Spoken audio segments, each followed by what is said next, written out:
Alright, so here we are back with another video. Today we're going to be revisiting my 8S X-Class build. Now you might recognize this. I did a couple videos on this about a year ago almost now, when I originally built this. Did a couple line of sight videos and then adding the LEDs, and then I took it to the MultiGP International Open, which is where it ultimately met its demise in the racing. We were doing I think it was the final qualifying for the X-Class race. I was currently sitting in 4th, I think. Then I had a midair which took it down and broke the body, and unfortunately, you don't really carry around a fleet of X-Class. I didn't have time to fix it at the time, so that put me out of the race.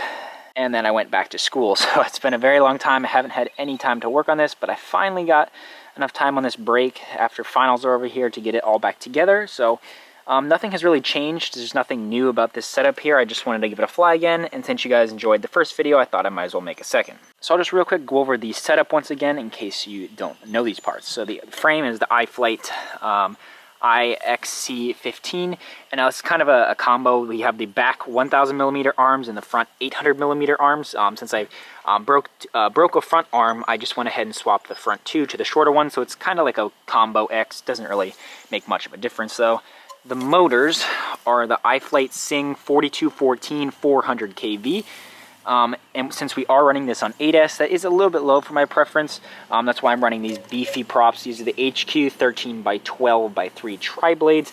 If I was running these motors on 12S, which we have done on another build, I do like running the GemFan props, which are much lighter and suitable for the higher RPMs. The two batteries are just GemFan 4000 4S running in series here. The LEDs, we have some tiny LEDs, custom 8S direct voltage. These things are insanely bright, as you'll see.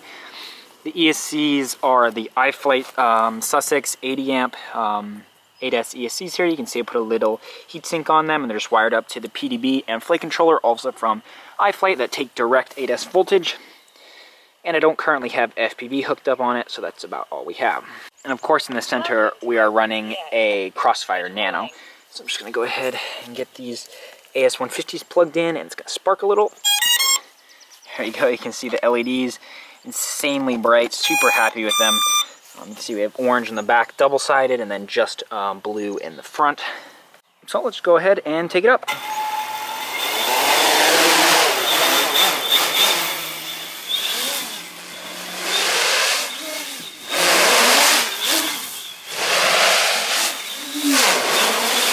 Feels good to fly an X-Class after so long. It's just so easy to see, and the LEDs really bring it out. How nice and enjoyable they are to look at.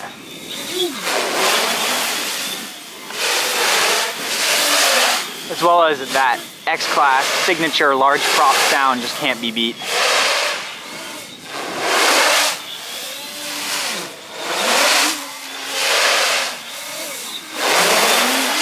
Now once again, since these are kind of small motors with a little bit lower KV, it doesn't perform insane. I mean, it still performs extremely well, and it's very agile. But since things have progressed, now we're getting pretty much the same builds, but in 12S on the same KV that I've flown. It is a little more docile, so it's not quite as snappy. But the really aggressive propellers, while they aren't as snappy, they still have tons of thrust to help make up for it. Just cruising.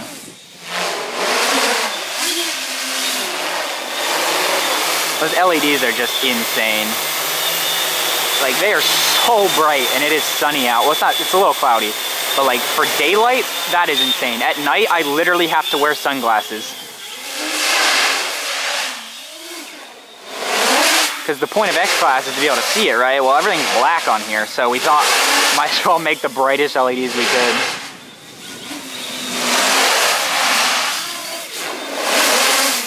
And with these 4,000 milliamp hour packs, I'd probably get about 4 minutes flying like this. I do have some 5500 as well, but I prefer to use these 4,000. They're a little bit lighter, decent bit lighter actually.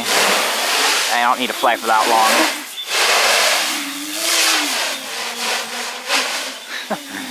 This thing has been through a lot of crashes, and surprisingly, all I broke on that crash was a couple frame parts. The frame isn't the best, it's a little bit weak, but it is super lightweight. And I ripped the pads off the PDB because the arms flew off. But like, I didn't break a motor, I didn't break an ESC, a flight controller. This thing is kind of solid.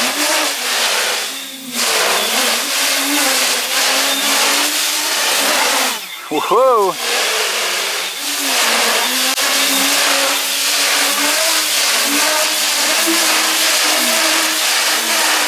There we go. That was such a cool little funnel there on the diagonal axis instead of just straight nose down.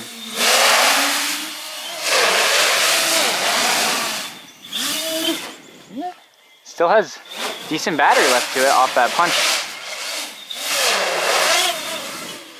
Tune definitely is a little wacky and loose, but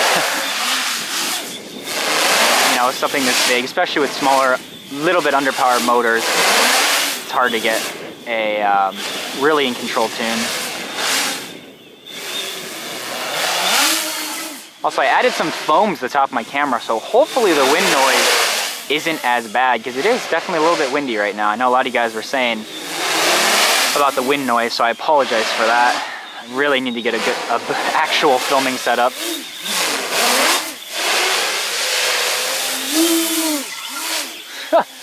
Funny thing about these big rigs is the low yaw authority. When you actually do give it yaw, you see how slow it is to start, and it just gains so much altitude because it's so much extra thrust. Alright, these batteries are pretty much toast. And since I know some of you guys told me not to hand catch, I'm still going to do it because that's what I do. So there we go. Once again, if you're not comfortable, if you are not very adequate with your skills, do not hand catch. I do not recommend it. Please don't send yourself to the hospital. There we go. That's my disclaimer. So there we go. That was just another line of sight flight with my 8SX class. I don't know how much more I'll be showing of it in the future. Hopefully I'll get a 12S setup, my own built soon. The one I flew earlier wasn't mine.